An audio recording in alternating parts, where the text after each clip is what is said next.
सत साहिब सतगुरुदेव की जय। बंदी छोड़ कबीर साहिब जी की जय। बंदी छोड़ गरीबदास जी महाराज जी की जय। स्वामी राम देवानंद जी गुरु महाराज जी की जय हो।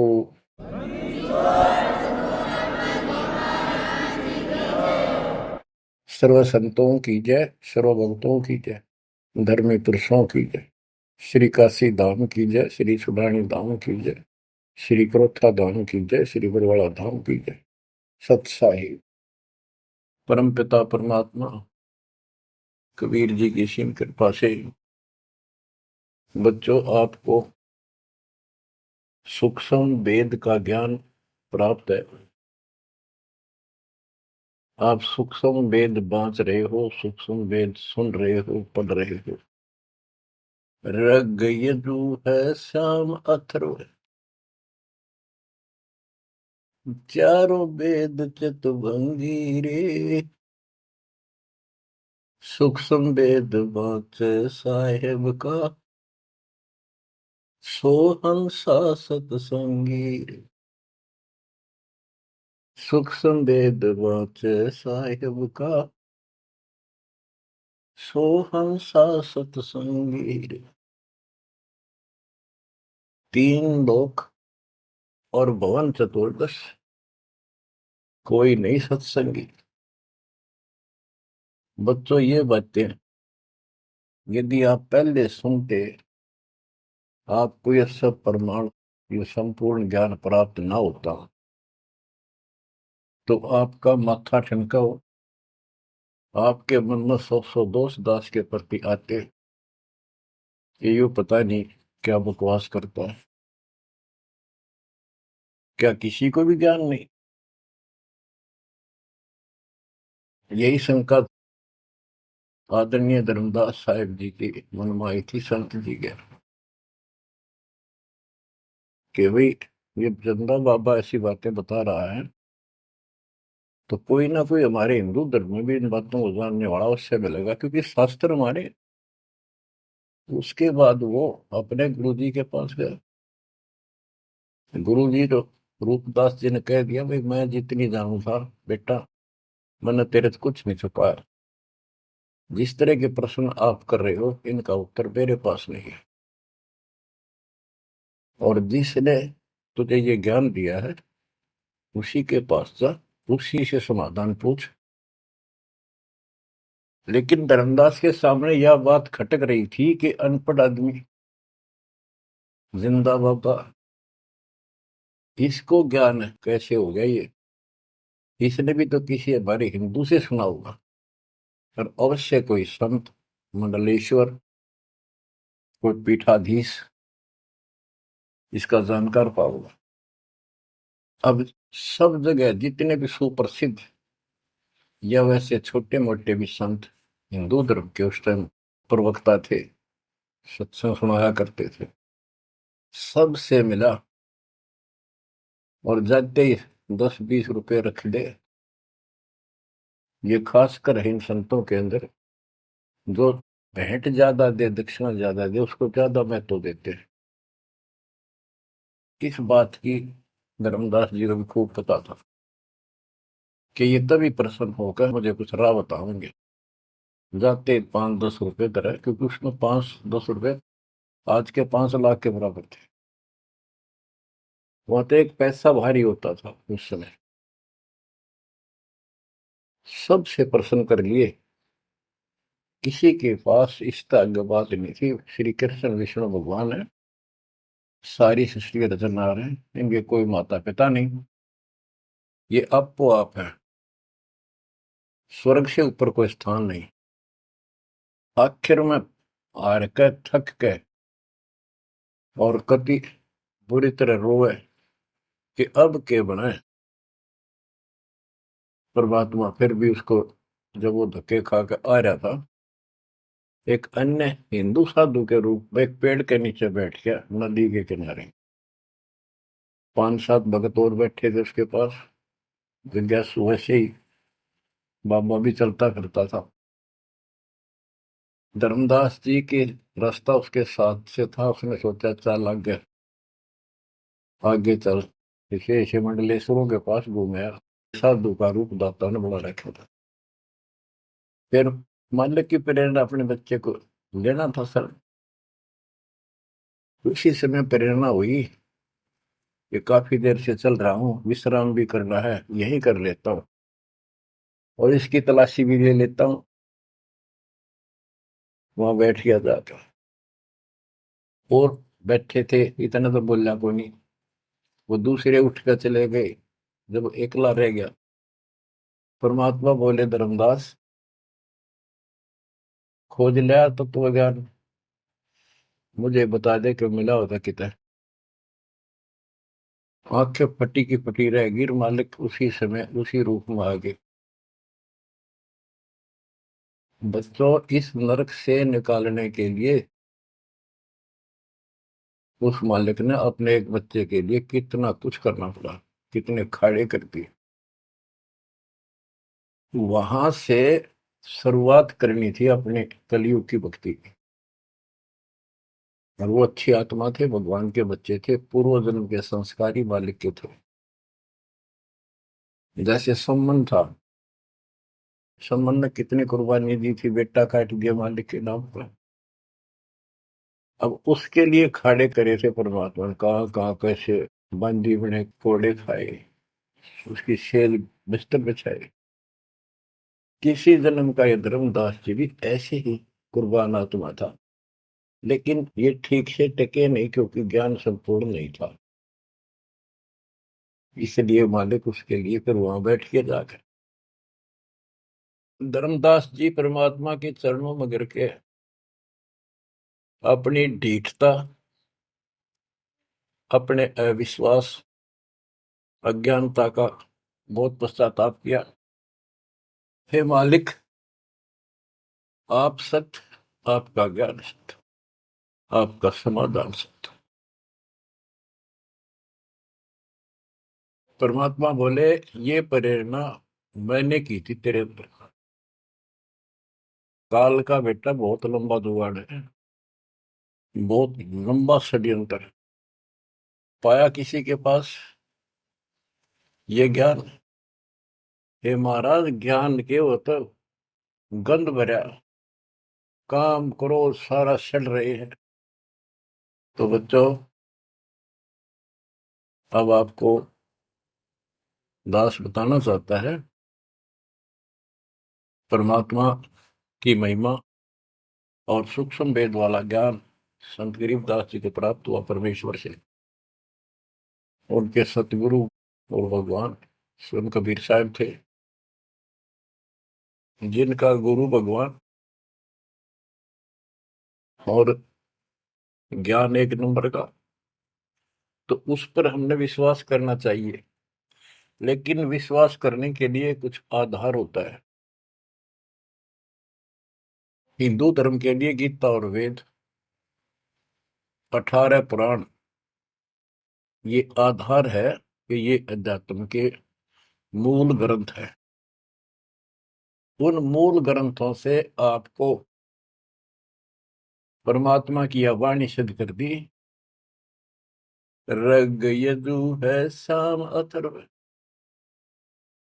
चारों वेद चित भंगी रे, सूक्ष्म वेद वाचे साहेब का, सोहन सा सतसंगी रे। तीन लोक और भवन चतुर्दश, कोई नहीं सत्संगी। क्यों? क्योंकि उनके पास ये तत्व ज्ञान नहीं। बच्चों, यजुर्वेद अध्याय 40 मंत्र 10 में यही कहा है, कोई तो भगवान को साकार कहता है, रामकृष्ण रूप में, अवतार रूप में आने वाला। अन्य कहते हैं वो कभी साकार होता ही नहीं, वो तो निराकार है। परमात्मा साकार है या निराकार है, किस तिथि में आता है, वो कैसे लीला करता है, इसकी जानकारी किस तत्वदर्शी संतों से पूछो। गीता अध्याय 4 श्लोक 34 में और 32 में स्पष्ट भी कर दिया कि जो तत्व ज्ञान होता है, परमात्मा अपने मुख कमल से आकर बोलता है। ऋग्वेद मंडल नंबर 9 सूक्त 94 और मंत्र नंबर 2 में कहा कि वो परमात्मा कवियों की तरह आचरण करता हुआ घूमता फिरता है।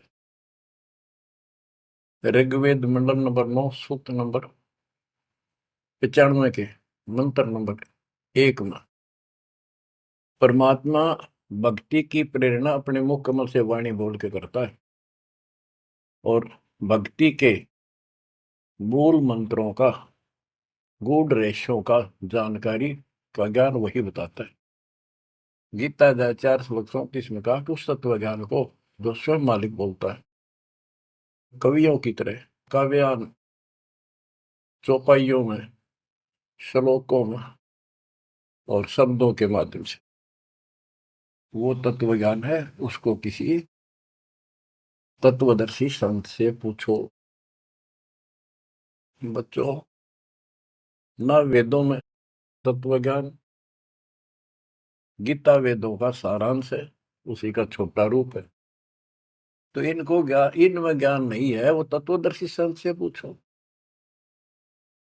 वो तत्वदर्शी संत की पहचान श्रीमद् भगवत गीता अध्याय नंबर 15 श्लोक 1 में बताया है कि ऊपर को मूल, ये तो मूल मालिक सारी सृष्टि का रचने वाला समझो, संसार रूपी वृक्ष है जिसकी ऊपर को जड़ है और नीचे को 3 गुण रूपी शाखा है। इसके सभी विभागों को जो बता देगा स वेदविद, वो वेद के तात्पर्य को ठीक से जानने वाला है, यानी वो तत्वदर्शी संत है।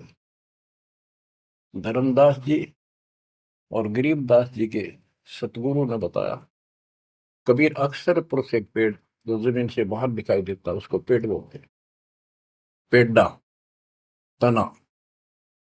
गरीब अक्सर पुरुष एक पेड़ है, निरंजन व की डार और तीनों देवा शाखा है, ये पातुल संसार। फिर तपस कर दिया कबीर, एक कैसा दे सब सदर, सब साध्य सबदा, माली सींचे मूल को फल फुल अगा। सभी parts of the tree, works के सभी विभाग बता दिए कि तना अक्षर पुरुष है, डार ये क्षर पुरुष है, क्षर पुरुष, और तीनों देव आरद गुण ब्रह्मा सत्पुरुष विष्णु उत्तम गुण शिव जी रूपी शाखाएं और पात रूप संसार। तो बच्चों, फिर साथ में ये समाधान भी कर दिया कि एक का साध्य सब सद है, यानी मूल को पूजो, उसको इष्ट रूप में मानो, उसके बाद अपने अनुष्ठान करो, साधना करो। जो आपको प्रथम मंत्र दिया जाता है इसमें प्रथम और लास्ट वाले मंत्र को छोड़कर सारे इन्हीं शाखाओं वाले मंत्र है। और गीता अध्याय 3 श्लोक 10 से लेकर 15 तक ये स्पष्ट किया है कि शास्त्र अनुकूल धार्मिक अनुष्ठान यज्ञ करने से वो सही भक्ति मानी जाती है। इन यज्ञों के द्वारा इन देवताओं को बढ़ाओ, ये यज्ञ से बढ़े हुए देवता तुम्हें बिना मांगे ही सब कुछ देते रहेंगे। और उस परम अक्षर पूर्ण परमात्मा को इष्ट रूप में प्रतिष्ठित करके फिर सारे धार्मिक अनुष्ठान करो। कहते हैं सब प्राणियों की उत्पत्ति अन्न से होती है, अन्न वर्षा से होता है। वर्षा शास्त्र विहित, शास्त्र में प्रमाणित धर्म कर्म यज्ञ करने से होती है। और कर्म लगाए ब्रह्म ने, क्योंकि सबके लोक माए तक काम करके खाना पड़ा, सतलोक में कोई काम नहीं था, बैठा सब फ्री मिला था। जैसे आप सतलोक आश्रमों में जाते हो, आपको सारा बना बनाया मिल रहा है, हर खाओ और भक्ति करो, सत्संग सुनो और आ जाओ। फिर बताया है कि सभी प्राणियों की उत्पत्ति अन्न से होती है, अन्न वर्षा से होता है। वर्षा शास्त्र विहित, शास्त्रों के अनुसार किए गए अनुष्ठानों से होती है, यज्ञ से होती है। और यज्ञ शास्त्र अनुकूल कर्मों से होती है। कर्म लगाए ब्रह्म न, ब्रह्म की उत्पत्ति हुई अक्षर पुरुष से, और अक्षर पुरुष यानी अक्षर का अर्थ यहाँ पर अविनाशी है, और जहां पर प्रकरण होता है एक से अधिक, अक्षर का अर्थ ही अविनाशी होता है। लेकिन सरपुरुष अक्षर पुरुष, सरपुरुष ब्रह्म है, ये काल है 21 ब्रह्मांड का स्वामी, अक्षर पुरुष 7वें ब्रह्मांड का स्वामी। और फिर परम अक्षर ब्रह्म क्यों कहा, परम अक्षर पुरुष, कि वो सब का मालिक वो है। तो इस प्रकार आध्यात्मिक ज्ञान को समझना है, और उस परम अक्षर ब्रह्म को योगों में प्रतिष्ठित करके सारे अनुष्ठान करने चाहिए, तब सफलता हो।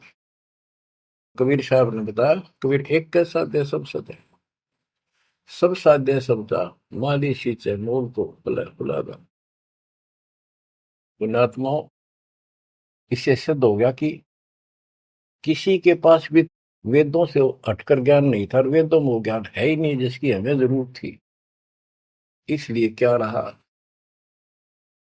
अब इसके ऊपर चलेगा सत्संग शेष,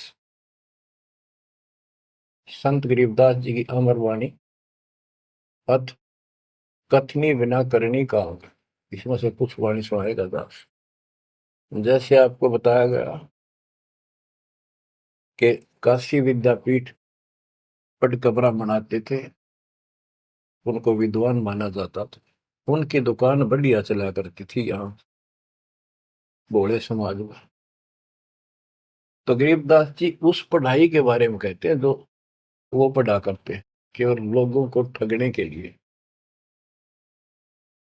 गरीब पढ़ना गुणना चातुरी, यह तो बात सुगम, सत सुकृत और बंदगी, यह है बात अगम।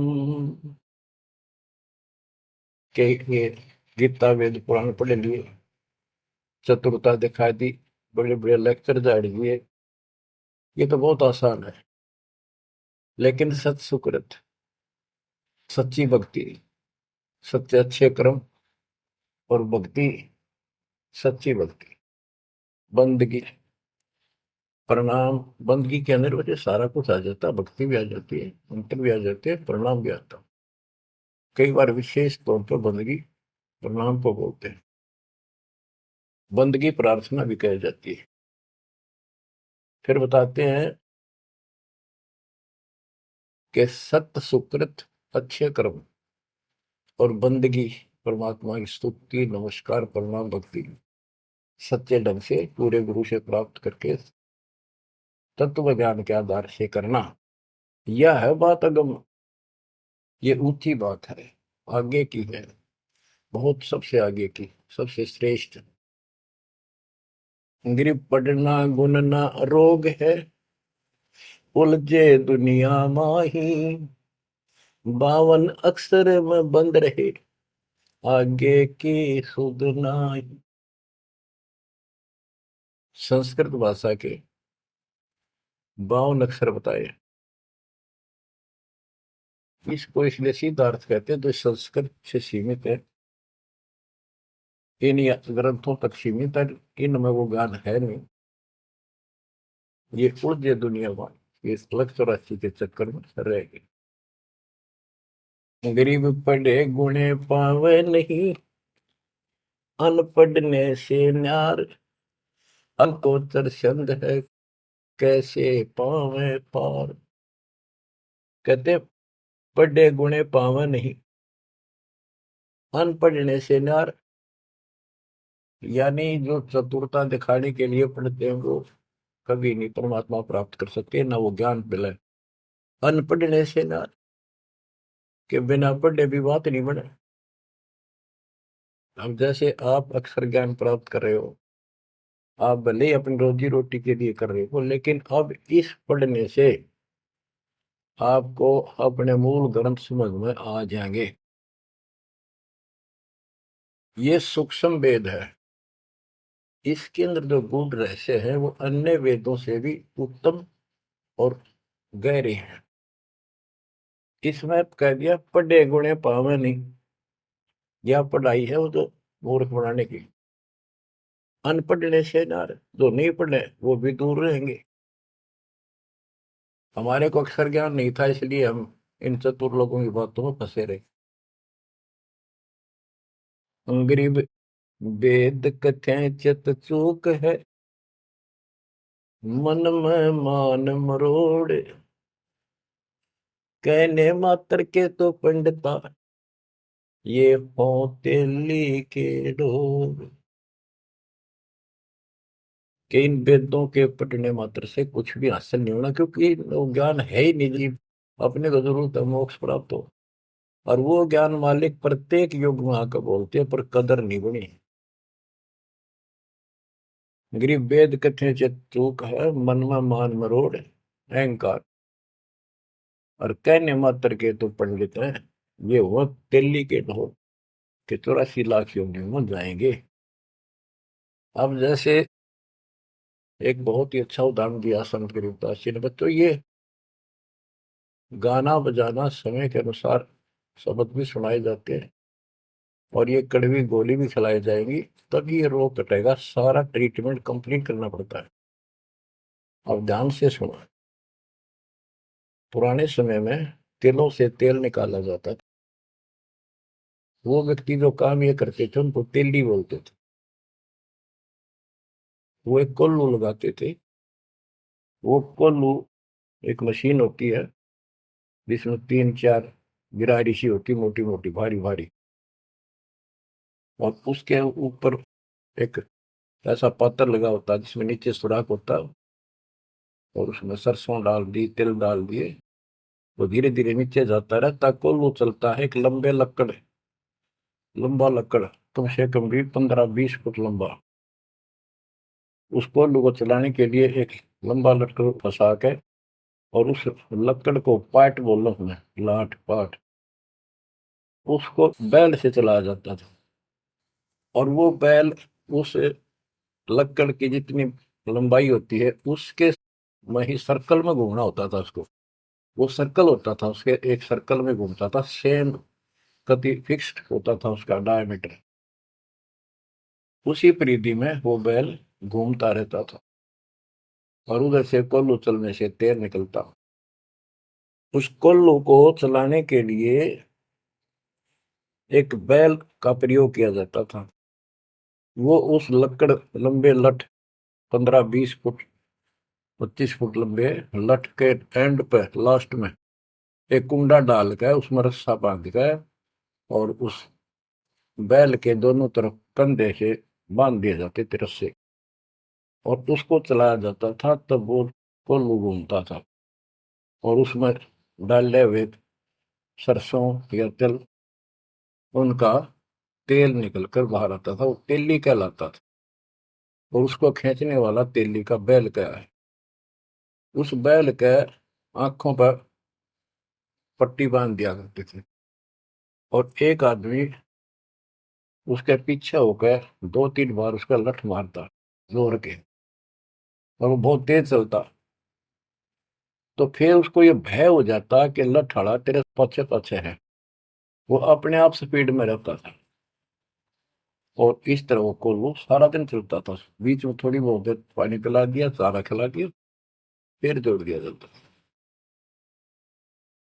तो उसका केवल सीमित दायरा था, उससे 12 कदम भी नहीं जा सकता था वो।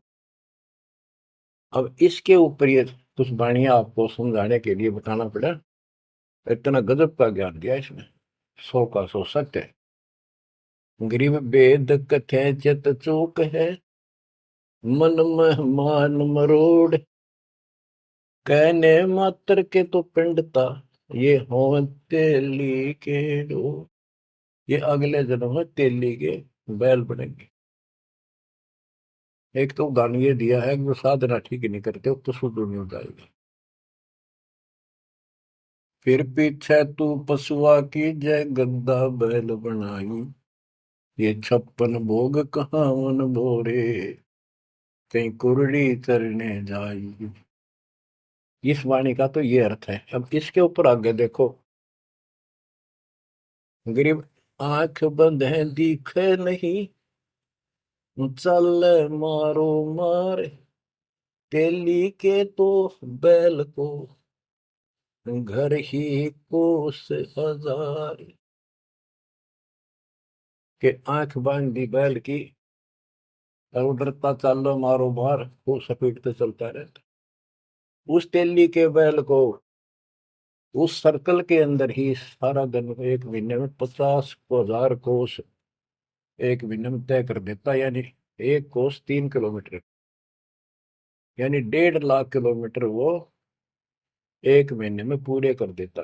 उसमें चल चल के इतना सफर तय कर लेता, रहता वही ठेकान, एक कदम उससे बाहर नहीं जाता।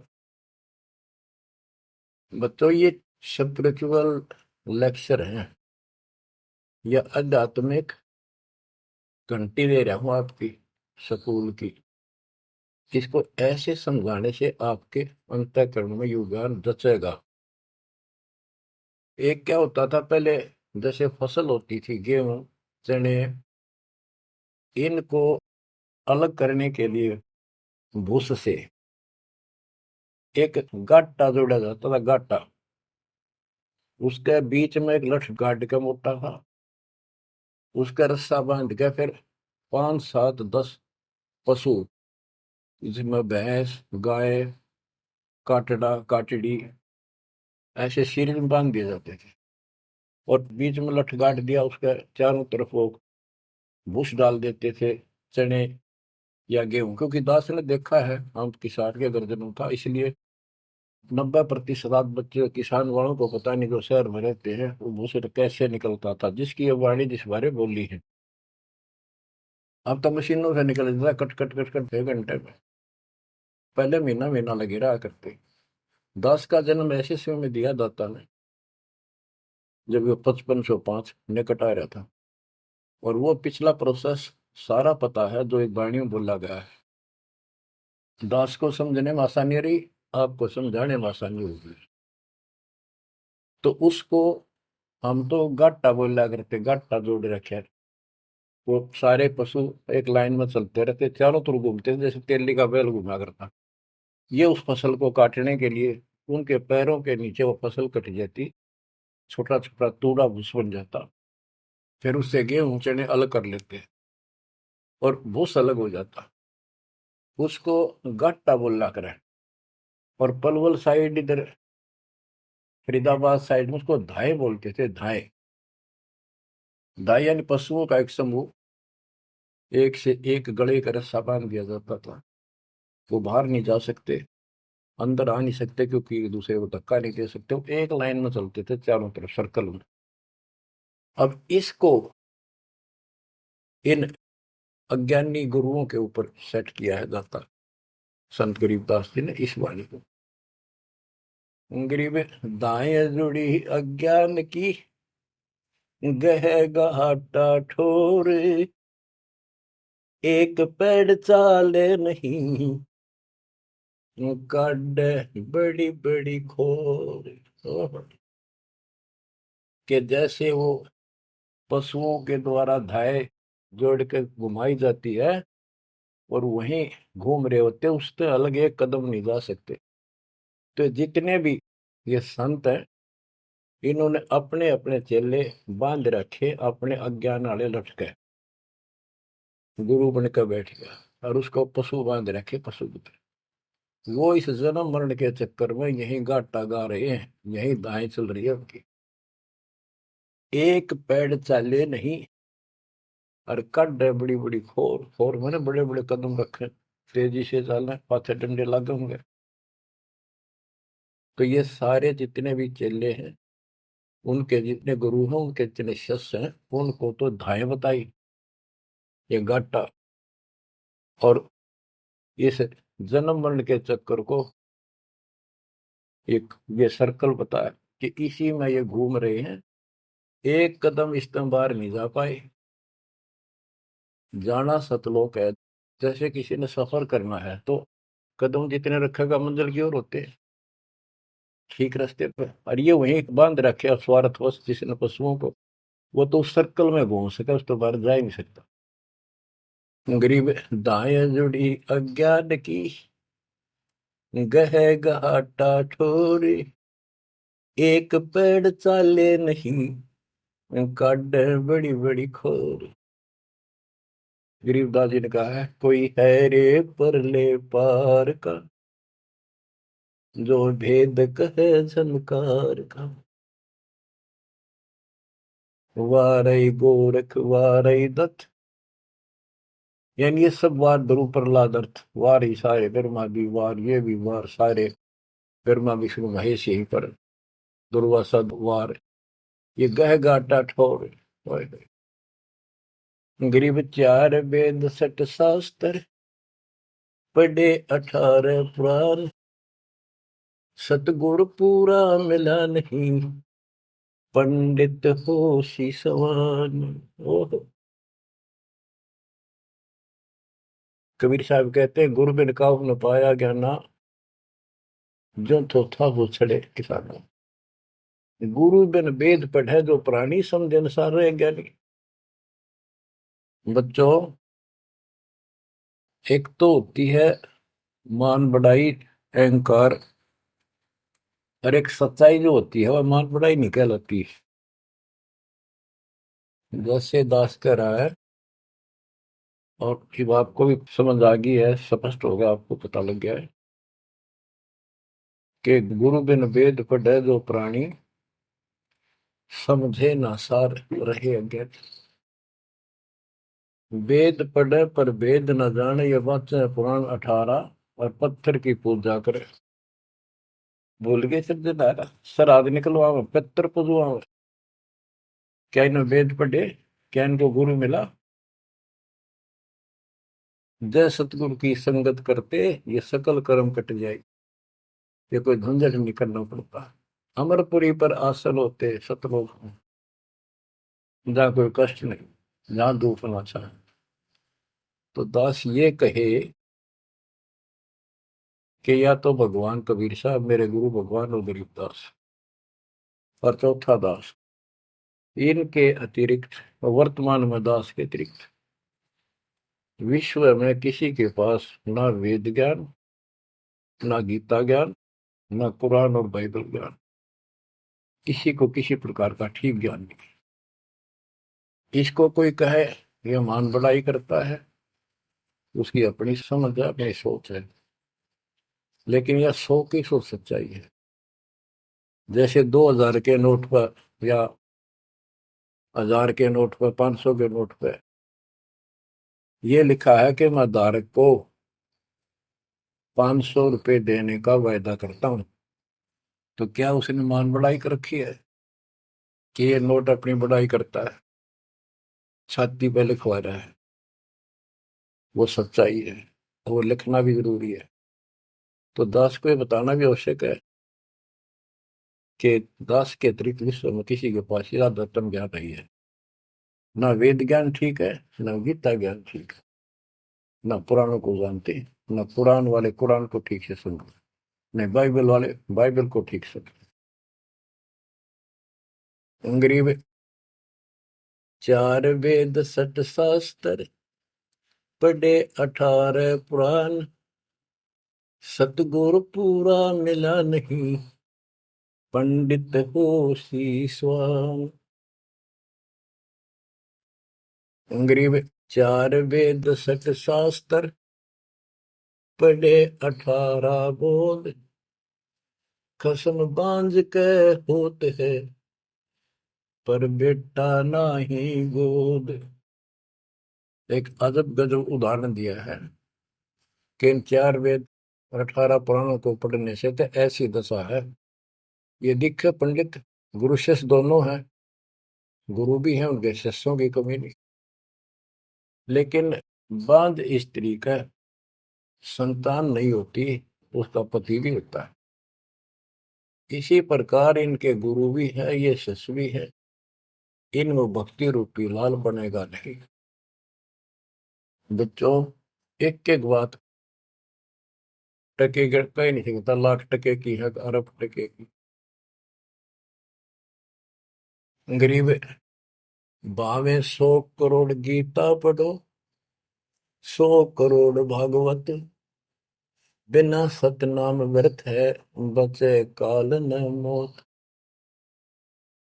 गिरिव घृत अग्नि में डाल कर पंडित कर है होम, सुर वासना जात है क्या करत है होम।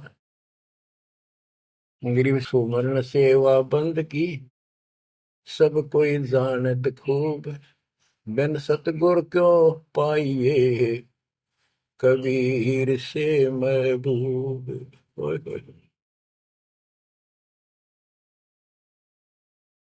के ये पंडित लोग हवन करते हैं, इसका क्या लाभ है कि देवताओं तक इसकी वासना जाती है, स्मेल, गुड स्मेल जाती है, और जिसके वश होकर वो हमें यहाँ राहत देते हैं। तो ये तो हमें सिर्फ हमारी इस भक्ति में एक सहयोगी है, एक आइटम है हवन यज्ञ। हमने पांचों करनी पड़ेंगी तब ज्यादा लाभ होता है। किसी रोग का ट्रीटमेंट पूरा ही करने से बात होगी। गरीब सुमन सेवा बंदगी, सब कोई जानत खूब, अब भक्ति भी करनी चाहिए, सुमन भी करना चाहिए। पर कहते बिन सतगुरु क्यों पाइए, ओए, सतगुरु के बिना कैसे मिलेगा वो कबीर से महबूब। वो भगवान कबीर से ऐसे प्रिया, तुम प्रिय भगवान हमारे कैसे पाओगे। ये दूसरे संत बनावटी इतने गजब के हो जाएंगे, क्या बात। सिर पर उस्तरा करा लिया, माथे पर 3 तिलक, माला 4-5 डाल ली, लाल भगवा वस्त्र धारण कर लिए, और बैठ जाते हैं कतिया करके। गरीबदास जी कहते हैं, गरीब कोरा कलश कुम्हार का, ऊपर चित्र अनूप, वस्तु नीति समझ है जैसे जलवन को। ऊपर तो ढूंढा साध का, अंतर रख्या खो। ऊपर तो साधु दिखे गजब का, बनावटी सी जबरदस्त जबरदस्त, जैसे कुम्हार का, यानी कोरा कलश कुम्हार से लाए, उसका ऊपर कितनी अच्छी चित्रकारी होती है, उसमें जल है नीचे चट्ट उस चित्रकारी में। ऊपर का दिखा क्रमिया जो संत ऐसा है जिसके पास यथार्थ ज्ञान नहीं है, वो तो ऐसा है जैसे कोरा कलश कुम्हार का, ऊपर चित्र अनूप, वस्तु नीतिस्मद है, जिसके लिए लाए तो जल है नहीं मीठा। और जैसे जल बिन कुआं, जैसे कुआं बिना पानी का के काम। गिरि 500 मुद्रा पिंड में, आग बुदर शरीर, 52 गंडे गंग है, खेवट जहां कभी। कहते ये शरीर, स्थूल शरीर में 5 मुद्रा है, उनमनी खेचरी भूतरी चाचरी आदि। और इससे आगे बदर शरीर है, सूक्ष्म शरीर और है। कहते उससे पार करने के लिए सतगुरु कबीर साहब का सच्चा गुरु मिलेगा जो बात बनेगी। गरीब नाम सार है निर्मला, सार नाम ये निर्मल है, पाक नूर निर्वाण, दास गरीब कबीर को भक्ति दी है दान। बच्चों, ये अमृत वचन है, बहुत गूढ़ और गहरे है, और आपके लिए जैसे गीता उंगलियां पर उठवा दी, वेदों का सार निकाल के आपके समझ रख दिया। छोटे छोटे बच्चे समझ रहे इस बात को, जो तीसरी चौथी कक्षा में पढ़ रहे, और जो इन काशी विद्यापीठ में पढ़ने वालों के आज तक समझ नहीं आई। तो who is Guru, who is सतगुरु, और हु इज गॉड, ये आप अच्छी तरह समझ चुके हो बच्चों। परमात्मा आपको इतना दृढ़ कर दे जैसे सम्मन की और सेऊ थे, आप इतने दृढ़ हो जाओ, गरीब महिमा की जय संत की, तन मन धन सब दे, सिर मांगे टाला नहीं, मोर ध्वज लग ले। यानी ऐसी परिस्थिति परमात्मा के प्रति, किसी परिस्थिति ऐसी आ जाती है तो मालिक से दूर नहीं हो, कितनी ही कठिन परिस्थितियों से गुजरना पड़े। आज हम थोड़े से कष्ट को देखकर भगवान से दूर हो गए, फिर अगले जन्म में क्या होगा फिर पीछे तू पशुआ की जय, गद्दा बैल बनाई। ये 56 भोग कहाँ मन भोरे, कहीं कुरड़ी चरने जाई। आज कोई ना कोई बहाना काल कर देगा सत्संग से उठने का, आलस कर देगा, कोई काम अड़ा देगा, या वैसे आत्मा किसी पाप के कारण रोगी हो जाती है तो अरुचि बन जाती है सत्संग सुनने में या सुमरण करने में। दान की इच्छा समाप्त होती चली जाती है, सेवा में रुचि नहीं रहती। तो उस समय के लिए ये याद रखो, आज हम मानव हैं, अपनी मर्जी से कितने आलस कर लें और कितने भगवान से दूर हो जाए, स्वतंत्र है। और कल को गधे बन गए, बैल बन गए, नाक में नाथ कर जाएगी, या 2.5 मन का कमर के ऊपर एक थैला होगा गधे के, तो आलस तो उसमें भी होगा। मन तो यही है। कई कहते हैं मेरे से नहीं होती सेवा, चलो कोई बात नहीं, सेवा तो करनी चाहिए, सेवा से दूर नहीं होना चाहिए।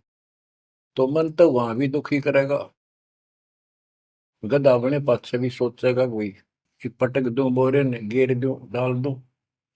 एक आदि पर गधा ऐसा भी कर देता है, फिर उस पर ज्यादा भार लादा जाता है और लठ भी पड़ते हैं, फिर वो सीधा चलता है। इसलिए इस मन पापी को आत्मा यही समझा छोड़ डाले, दाता से दूर ना हो। इस संसार में सुख नाम की चीज नहीं है। यदि सुख होगा, या जो नकली सुख भी अगर चाहिए तुम्हें यहाँ का, तो भी दाता के चरणों में मिलेगा, रहोगे तो मिलेगा। इससे दूर होकर कुछ दिन जब ये समय आप भक्ति कर चुके हो, सच्ची मर्यादा में रहकर, वो आपकी बैटरी सी चार्ज होगी जैसे इन्वर्टर की हो जाती है, और फिर चार्जर हट गया, वो बैटरी फिर भी काम करती रहेगी और ऐसा लगेगा कि बिल्कुल सब कुछ ठीक ठाक है, कोई फर्क नहीं पड़ा, चार्जर भी हटा दिया।